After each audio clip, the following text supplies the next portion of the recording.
11 में हम लोग जो है द्विविमीय दो विमाओं में सरल रेखा का समीकरण पढ़े हैं। जैसे उसका व्यापक रूप होता है x plus b y plus c बराबर जी। दो विमा मतलब किसी समतल में एक्स वाई समतल में हम लोग रेखा का समीकरण पढ़े हैं, ठीक है। और अब कक्षा 12 हम लोग त्रिविमीय है, पाठ का चैप्टर का नाम ही त्रिविमीय है। तो त्रिविमीय का मतलब होता है कि ऐसी रेखा जो है समतल में ना हो, थोड़ा समतल से उठ के जाए। तो मतलब एक्स अक्ष पे जाए और वाई अक्ष पे और फिर जेड अक्ष पे। जैसे मान लीजिए, जैसे यह एक्स अक्ष हो गया, ये वाई अक्ष हो गया और इस डायरेक्शन में इधर क्या है, जेड अक्ष है, ठीक है। यहाँ से इधर इस साइड क्या है, जेड अक्ष है। तो कोई रेखा अगर ऐसे है तो वह एक्स वाई में माना जाता है, ठीक है। अगर इसी रेखा को हम थोड़ा सा ऐसे उठा कर लेके जाए इस तरीके से, जब उठा कर ऐसे लेके जाएंगे तो एक्स पे भी जा रहा है, वाई पे जा रहा है और इसमें ऊंचाई आ गई तो जेड पर भी जा रहा है। तो हम लोग कक्षा 12 में ऐसी रेखा का समीकरण पढ़ेंगे जो एक्स अक्ष, वाई अक्ष और जेड अक्ष तीनों से होकर जाएगी, ठीक है। फिर से समझ लिए चक्कर। कक्षा 11 में हम लोग इस तरीके का रेखा का समीकरण पढ़े हैं जो एक्स वाई समतल में हो। कक्षा 12 में हम ऐसी रेखा का समीकरण पढ़ेंगे जो एक्स अक्ष, वाई अक्ष और जेड अक्ष तीनों डायरेक्शन में वह गति करता हुआ जाएगा। जैसे हमारा रेखा मान लीजिए ये ऐसे जाएगा, एक्स अक्ष, वाई अक्ष, जेड अक्ष ऐसे है तो वह रेखा ऐसे जाएगा, ऐसे मतलब ऐसे जाए समतल से उठकर ऊपर। जैसे फर्श पे बैठे हैं, किसी छड़ को हम ऐसे रखते हैं, किसी छड़ को फर्श से लगे हुए ऊंचाई तक ले जाए तो क्या है, एक्स अक्ष, वाई अक्ष और जेड अक्ष तीनों दिशा में जाता है, ठीक है।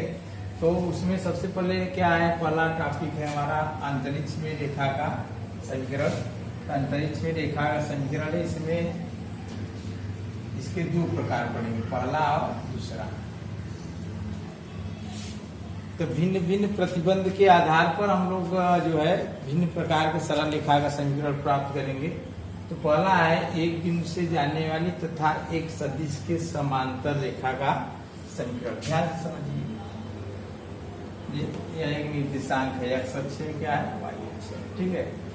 हमें उस रेखा का समीकरण निकालना है जो एक बिंदु से होकर जाती है। उस बिंदु को हम मान ले रहे हैं ए, ठीक है। और वह रेखा जो है एक बिंदु से होकर जाती है, मतलब यह ए से होकर जाती है, किसी ए से होकर जाती है जो रेखा ऐसे, या तो हम ऐसे कर लेते हैं, बिंदु ए है इसको ऐसे मान लेते हैं, ठीक। ए से होकर यह जा रही है, ठीक। यहाँ पे बिंदु ए है, एक रेखा ए से ऊपर जा रही है तथा एक सदिश के समांतर है, एक अलग से सदिश है उसके समांतर है, ये सदिश है इसकी समांतर हो जा रही है, ठीक। समांतर थोड़ा सा यहाँ पे, और ये क्या है, बी, एक सदिश है बी। ये जो हमारा प्रतिबंध एक बिंदु से जाने वाली ए से जा रही है और सदिश बी के समांतर है, किसके समांतर है, बी, तथा एक सदिश के समांतर रेखा का समीकरण हमें ज्ञात करना है। इसके लिए हम लोग क्या करेंगे, मान लीजिए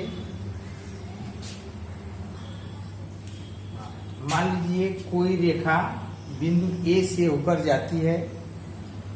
मान लीजिए कोई रेखा बिंदु ए से होकर जाती है जिसका स्थित सदिश वेक्टर ए है, जिसका स्थित सदिश वेक्टर ए है, जिसका स्थित सदिश क्या है, वेक्टर ए।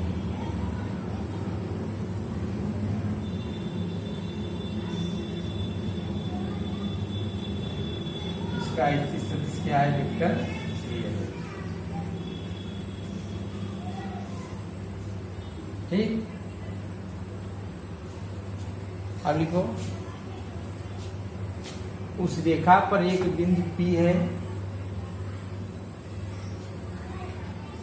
उस रेखा पर एक बिंदु P है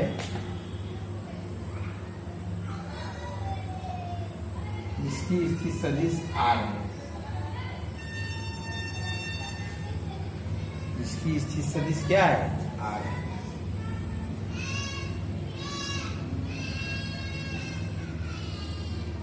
इसकी स्थिति सदिश क्या है, आर है। ठीक है, और नीचे आगे लिखा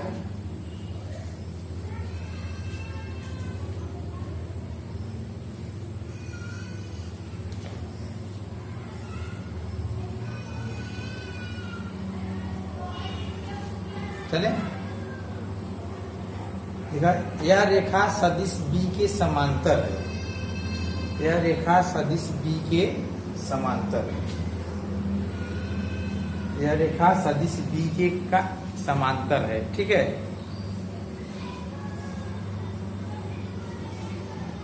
अब ध्यान से देखिए, हमें इस रेखा का समीकरण निकालना है। किस रेखा का, जो बिंदु ए से ऊपर जाती है, जो बिंदु ए से ऊपर जाती है उस रेखा का हमें क्या चाहिए, समीकरण चाहिए। ठीक, तो समीकरण में क्या होता है, हम अज्ञात अक्षर लेते हैं, अज्ञात लेते हैं। अज्ञात यहाँ क्या है, अज्ञात बिंदु, अज्ञात सदिश आर है। क्या है, इस रेखा पर अज्ञात बिंदु पी लिया और अज्ञात बिंदु का स्थित सदिश क्या है, आर है। तो हमें यही आर का मान चाहिए। क्या चाहिए, आर का मान। तो कैसे निकालेंगे, अब इसको यहीं छोड़ते हैं, थोड़ा सा हम लोग पीछे चलते हैं, मतलब थोड़ा सा हम कुछ छोटी बात को ध्यान में रखते हैं, उसके बाद ये हो जाएगा। अब ध्यान से समझो, जैसे यह एक रेखा है, यह भी रेखा है, यह भी रेखा है, ध्यान से समझो। इसकी स्थिति सदिश ये है, क्या है, ये तीनों समांतर है, यल यम यन। अगर मैं बोल रहा हूँ यल समांतर यम, समांतर यम, अगर इसकी स्थिति सदिश ये है, इसका क्या होगा, लेमडा है। क्या होगा, इसका क्या होगा, म्यू।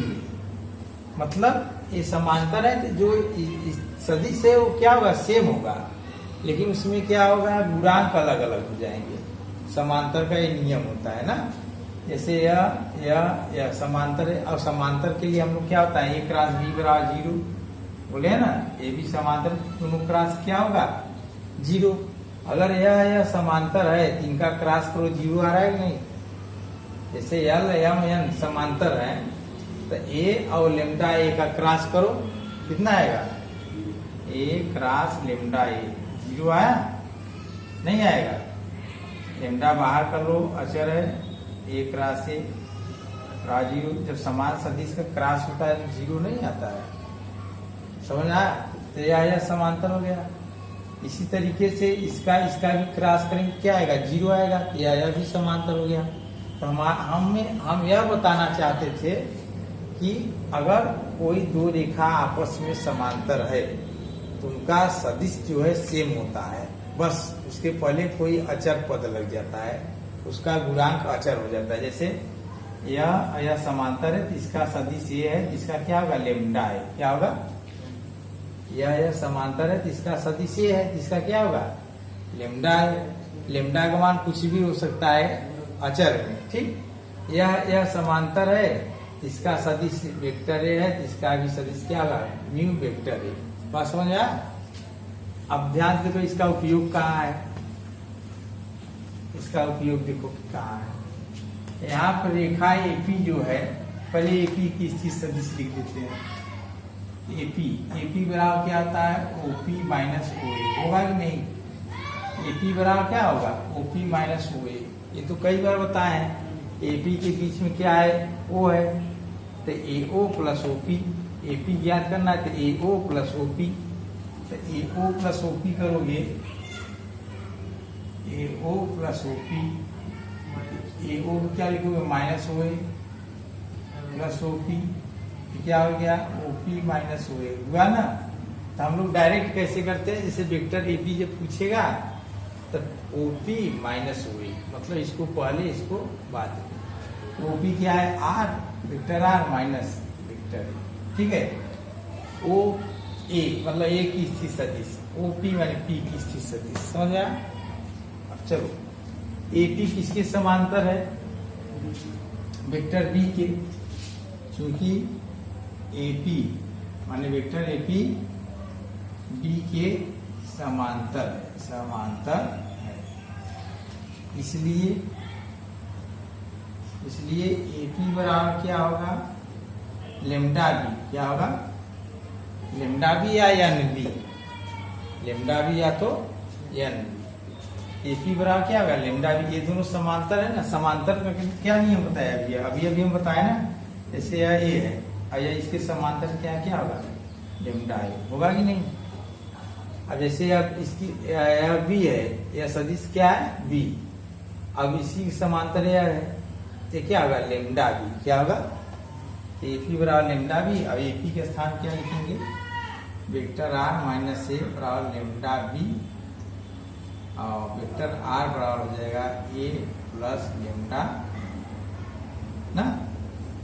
ये सरल रेखा का एक बिंदु से जाने वाले तथा एक सदिश के समांतर रेखा का समीकरण में पहला भाग था ये सदिश समीकरण। हम लोग कौन सा समीकरण ज्ञात किए, सदिश समीकरण। सदिश समीकरण क्या होता है, R होता है। क्या होता है, R होता है, A होता है, B होता है ना। तो हम यहाँ पर दो प्रकार का समीकरण पढ़ेंगे, एक ही रेखा के दो समीकरण, एक सदिश समीकरण, एक कार्तीय समीकरण। एक सदिश समीकरण, दूसरा क्या पढ़ेंगे, कार्तीय समीकरण। इसको फिर से हम लोग समझ लेते हैं। कह रहा है एक बिंदु ए से जाने वाले तथा एक दिए गए बिंदु के समांतर रेखा का समीकरण ज्ञात करना है। तो हम क्या करेंगे, ए का स्थित सदिश लिख लेंगे वेक्टर ए, और जो रेखा ए से होकर जा रही है ना, ए से होकर जा रही है, तो यह जाने वाली रेखा किसके समांतर है, बी के ना। तो हम क्या करेंगे कि उस रेखा पर एक बिंदु पी ले लेंगे। पी क्या है, अज्ञात है। क्या है, अज्ञात। पी की स्थित सदिश वेक्टर आर, पी की स्थित सदिश वेक्टर आर। तो हम लोग हम जो है एपी निकालेंगे। क्या निकालेंगे, एपी। एपी यहां से निकालेंगे, क्या होगा, OP minus O A vector R minus vector A. ये बात समझ में आया। अब एपी और ए वाला रेखा दोनों क्या है, समांतर है। एपी बराबर क्या लिख सकते हैं, लेमडा बी। क्या लिख सकते हैं, लेमडा बी। समांतर का नियम बताया है। अब जैसे देखो, अगर मान लो यह एक रेखा है, यहाँ भी एक रेखा है, इसे दोनों समांतर है, हम इसको 5A लिख सकते हैं। क्या लिख सकते हैं, 5A, क्योंकि ये दोनों क्या है, समांतर। और ये समांतर का नियम, समांतर के नियम का पालन भी कर रहे हैं। दोनों क्रॉस कर दोगे 0 आ जाएंगे, ठीक है। इसी तरीके से जब ये दोनों समांतर है तो AP बराबर हमारा हो जाएगा लेमडा बी। क्या होगा, लेमडा। यहाँ साइड में हम लिख दे रहे हैं AP, अच्छा लिखे AP जो है B के समांतर है, इसलिए AP के स्थान पे R माइनस ए बराबर लेमडा बी, R बराबर ए प्लस लेमडा बी। यहाँ लिख दो जहाँ लेमडा अचर है, जहाँ लेमडा क्या है, अचर है, जहाँ लेमडा बराबर अचर। तो सरल रेखा का सदिश समीकरण हम लोग प्राप्त कर चुके हैं। अब हमें कार्तीय समीकरण चाहिए। क्या चाहिए, कार्तीय समीकरण। कार्तीय समीकरण कुछ करना नहीं होता है, बस थोड़ा सा बात जानना है, कुछ नहीं। तो कार्तीय समीकरण में हम लोग क्या करेंगे,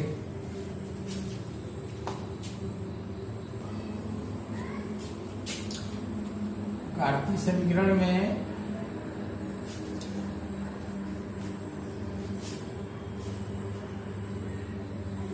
कार्तीय समीकरण निर्देशांक ज्ञात होता है। वो तो पहले तो सदिश वाला हो गया। त्रिविमीय ज्यामिति में हम लोग क्या है, सदिश बीजगणित का उपयोग करेंगे। तो पहला तो सदिश वाला हो गया, हमें कार्तीय समीकरण चाहिए। तो कार्तीय समीकरण में क्या होता है, वेक्टर आर को हम लोग लिखते हैं एक्स आई प्लस वाई जे और प्लस जेड की। वेक्टर आर बराबर हमेशा क्या लिखा जाता है, x i plus y j plus z के, और इसका निर्देशांक होता है यहाँ पे एक्स कामा वाई कामा जेड, ठीक। और वेक्टर ए को हम लोग क्या लिखते हैं, A1i प्लस A2j और प्लस A3k। ये जो बिंदु है इसका निर्देशांक क्या हो जाएगा, A1 A2 A3, ठीक है। अब B का क्या होता है, B1i या B1 B2 B3 ऐसे कर लेंगे, ठीक। तो B बराबर क्या होगा, B1i B2j प्लस B3k। तो कार्तीय समीकरण में बस यही क्या लिखना है, x i plus Y ji plus z के ए के स्थान पे A1 i plus A2 ji plus A3 के, बी के स्थान B1 i plus B2 ji plus B3 के। हम क्या करेंगे अब सदिश समीकरण से, सदिश समीकरण क्या था, सदिश समीकरण से वेक्टर आर बराबर वेक्टर ए plus lambda vector b, r के स्थान पर x i plus y j plus z, a के स्थान पर A1 i plus A2 j plus A3 plus lambda B1 i plus B2 j plus B3 के, x i plus y j plus z के बराबर क्या होगा, A1 i plus A2 j plus A3 के plus lambda B1 i plus lambda B2 j plus lambda B3 किए गए। ठीक, अब इसको क्या करेंगे, x i plus y J Z के बराबर इसको पास में रखते हैं, A1 प्लस लेमडा B1 आई के, A2 प्लस लेमडा B2 जे के, इसको आई को आई के साथ मिलाते हैं, जे को जे के साथ और के को के साथ, A3 प्लस लेमडा B3 के पे। तो देखो कैसे हमें कौन सा समीकरण चाहिए, कार्तीय समीकरण। क्या चाहिए, कार्तीय समीकरण। तो देखो कार्तीय समीकरण कैसे होगा, अब दोनों पक्षों की तुलना करेंगे, दोनों पक्षों की तुलना करने, समझ में आ रहा है ना। सदिश समीकरण लिख लिए, आर के स्थान पे आर का मान, ए के स्थान पे ए का मान प्लस लेमडा बी के स्थान बी का मान करने के बाद अब क्या करना है, ध्यान से देखो,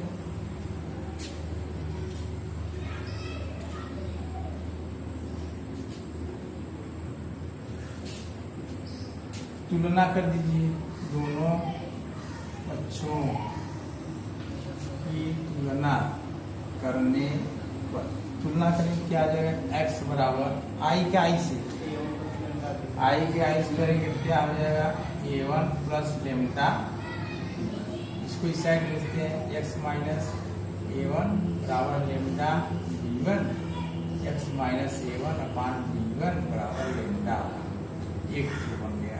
दूसरा y बराबर क्या होगा, A2 प्लस लेमडा B2, इसको इस साइड, y माइनस A2 बराबर lambda B2, y minus A2 अपान B2 बराबर लेमडा, z बराबर हो जाएगा A3 plus lambda B3, z minus A3 बराबर lambda B3, z minus A3 बटे B3 बराबर लेमडा। अब यह भी लेमडा है, यह भी लेमडा, यह भी लेमडा का मान यह भी है, लेमडा का मान यह भी है, लेमडा का मान यह भी है। तो हम लोग क्या कैसे लिख सकते हैं, इस प्रकार x माइनस A1 बटे B1 का y माइनस A2 बटे B2, z माइनस A3 बटे B3, यह सरल रेखा का कार्तीय समीकरण हो गया। क्या हो गया, कार्तीय समीकरण। अब हमें एक बात ध्यान देना है, कार्तीय समीकरण पूछेगा तो यह वाला सूत्र लगाना है, और सदिश समीकरण पूछेगा आर बराबर वेक्टर आर बराबर वेक्टर ए प्लस लेमडा वेक्टर बी। ठीक, और कभी कभी क्या होता है कि यह वाला समीकरण देकर इसका सदिश पूछ लेता है, और सदिश वाला देकर यह वाला पूछ लेता है। तो हम लोग आसानी से लगा, मतलब उसको सीखिए ध्यान से, सीखिए। अब यहाँ पर हम लोग क्या ध्यान देंगे, जो नीचे का होता है, नीचे का होता है B1 B2 B3, अर्थात B होता है, क्या होता है, B। सरल रेखा B के समांतर होता है, सरल रेखा किसके समांतर होता है, B के समांतर, हमारे नीचे वाले के। और जिससे होकर जाता है वो यहाँ पर रहता है, जिससे होकर जाता है वो यहाँ पर रहता है। यहाँ पर हम लोग क्या लिखेंगे, मतलब स्टार्ट में लिखवाया है, जिससे होकर जाता है वो A1 A2 A3 होता है, और जिसके समांतर होता है वो V1 V2 V3 होता है। ये सरल रेखा का कार्तीय समीकरण है और इसके पहले ये वाला क्या है, सरल रेखा का सदिश समीकरण है। ठीक, ये सदिश है, क्या है, कार्तीय है।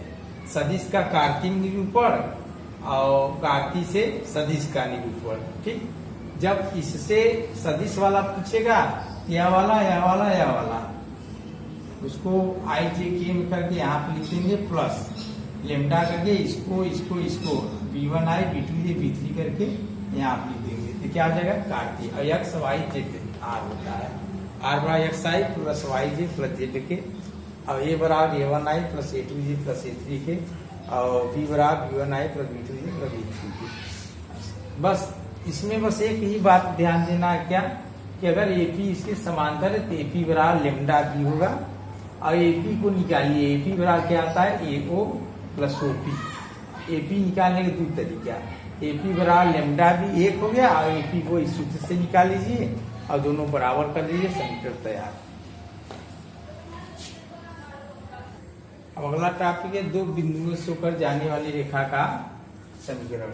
ठीक, तो पहले हम लोग सदिश समीकरण निकालते हैं। क्या निकालते हैं, सदिश समीकरण। एक रेखा है जो बिंदु A और B से होकर जा रहा है, किससे होकर जा रहा है, A और B से। A के निर्देशांक क्या है, A1 A2 A3, और B का है V1 V2 V3। ठीक, अब क्या करेंगे हम लोग, ये तो निर्देशांक के रूप में, सदिश के रूप में हम लोग क्या लिखते हैं, यहाँ O यहाँ वेक्टर है, यही वेक्टर A बराबर है A1 I plus A2 J plus A3 के। ठीक है, यहाँ बिंदु B है, इसका भी सदिश क्या होगा, वेक्टर B।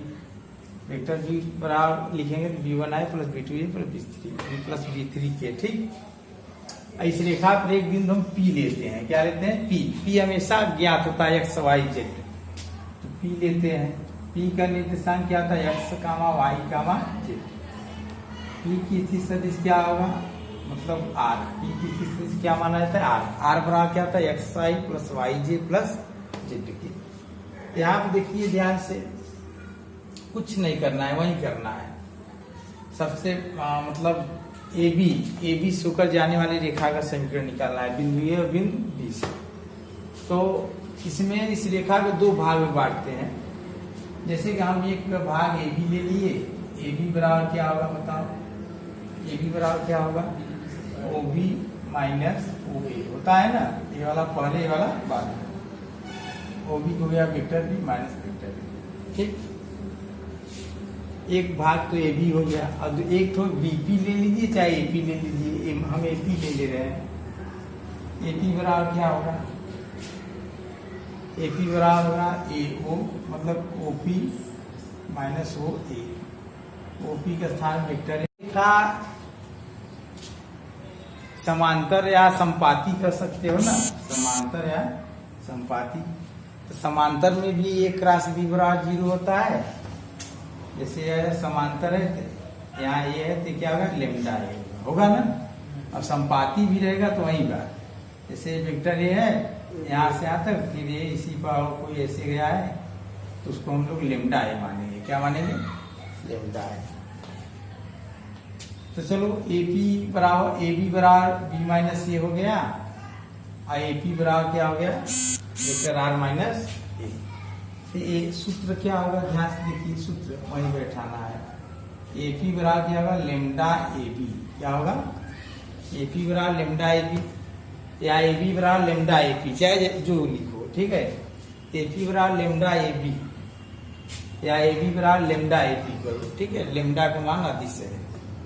ये क्यों हो गया, ये उस कंडीशन होता है जब दोनों रेखाएं जिसे समांतर हो, तब ये वाला कंडीशन लगता है, या दोनों एक दूसरे के संपाती हो, तब भी पर हमें लगा सकते हैं। ठीक है, AP के स्थान क्या लिखेंगे, vector R minus vector A lambda, और AB के स्थान क्या लिखेंगे, vector B minus vector B।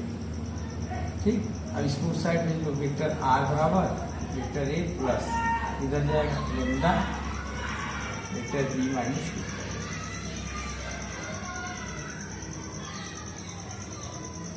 या दो बिंदुओं से होकर जाने वाली रेखा का सदिश समीकरण है। कार्तीय समीकरण में क्या करना है, x माइनस A1 बटा A।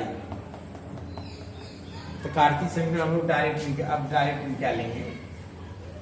कार्तीय समीकरण ये दूसरा दूसरा इसका x हो जाएगा। r के स्थान क्या लिखेंगे, xi plus y j plus z के, तो x का इससे हो जाएगा x माइनस a1 बटे यहाँ वाला यहाँ नीचे होता है लेमडा के आगे, जैसे देखो ध्यान से फिर से समझो, r बड़ा a प्लस लेमडा भी हम लिखे थे, तो कार्तीय में क्या लिखे थे, x माइनस a बटे a1 बटे b1 बड़ा x y माइनस a2 बटे b2, मतलब लेमडा के आगे वाला नीचे रहता है, लेमडा का आगे वाला नीचे रहता है तो लेमडा का आगे वाला नीचे रहेगा, तो क्या आ जाएगा b1 minus a1 y minus a2 बटे b2 माइनस a2 बराबर z माइनस a3 बटे b3 माइनस a3। ये कार्तीय समीकरण है। अगर आपको और जैसे लंबा में लगाना है, तार के स्थान पे xi plus y j plus z के, एक स्थान पे a1i plus a2j plus a3 के, और लेमडा ऐसे ही b1 के स्थान पे b1i plus b2j plus b3 के, और एक स्थान पे a1i plus a2j plus a3 के करके करेंगे तो यही आएगा। ठीक है, तो सरल रेखा का आज हम लोग समीकरण पढ़े हैं, एक बिंदु से एक सदिश एक बिंदु से होकर जाने वाले तथा एक सदिश के समांतर, और दूसरा पढ़े हैं दो बिंदुओं से होकर जाने वाली रेखा का समीकरण। अब कल अगला मतलब अगले वीडियो में अगला टॉपिक चलेगा।